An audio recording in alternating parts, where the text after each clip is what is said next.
Assalamualaikum warahmatullahi wabarakatuh.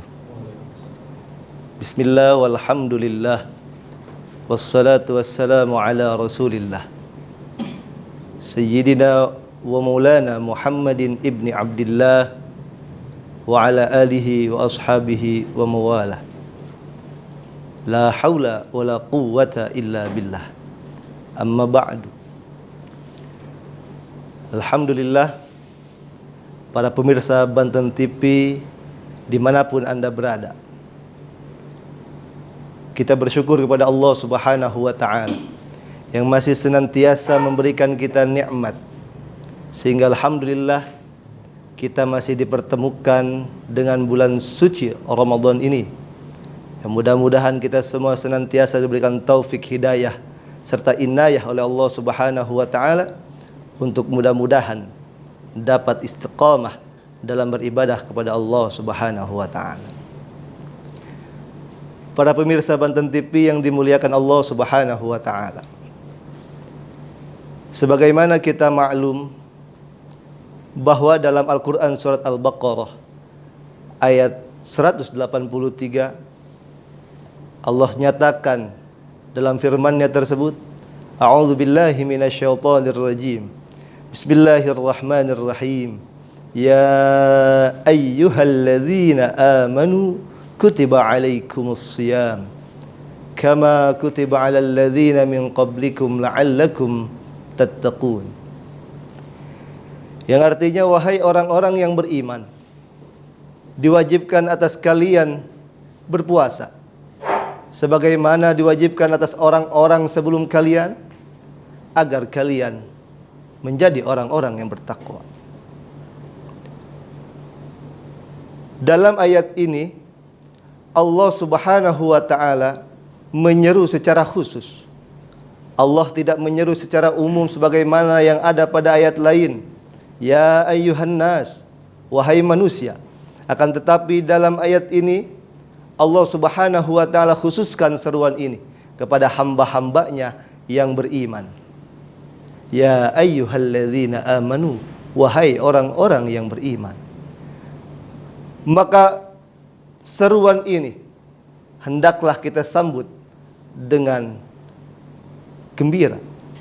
Seruan ini kita sambut dengan hati yang sukacita. Maka baginda Nabi Muhammad SAW memberikan sebuah perumpamaan kepada orang-orang yang beriman kepada Allah dan kepada Rasul-Nya, yang mana orang-orang yang beriman ini menjadi khitab seruan Allah dalam surat Al-Baqarah ayat 183 tadi. Dalam sabda baginda Nabi Muhammad SAW yang diriwayatkan oleh Imam Ahmad, Imam Hakim dan Imam Al-Baihaqi, inna mathalal mu'min lakamathalin nahlati, sesungguhnya perumpamaan orang yang beriman kepada Allah dan kepada Rasul-Nya itu seperti perumpamaan seekor lebah.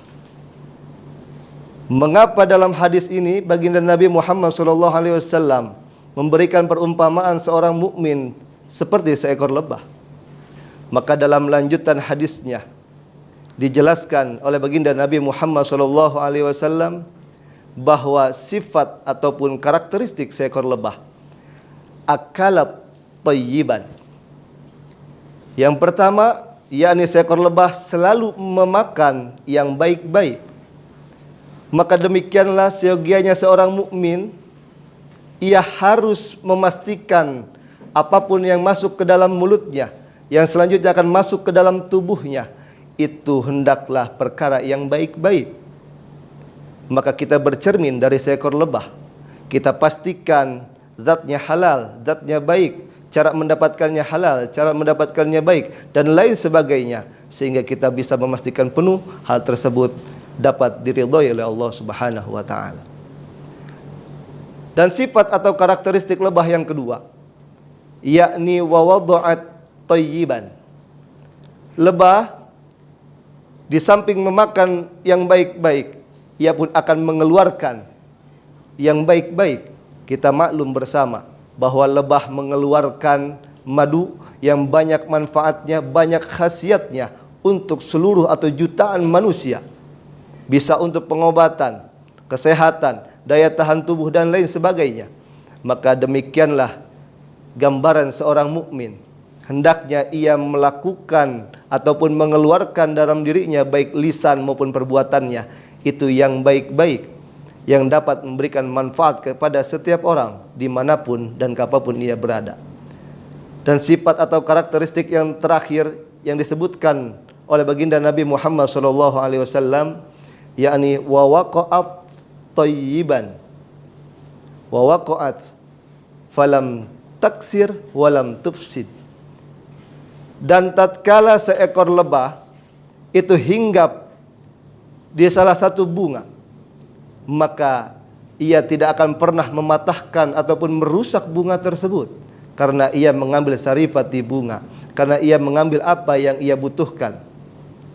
Maka siogianya seorang mukmin tatkala dimanapun ia berada, kapanpun atau di lingkungan manapun, di wilayah manapun ia berada, maka pantang bagi seorang mukmin menjadi penyebab terjadinya kejahatan, keonaran, mudarat, kemaksiatan dan lain sebagainya.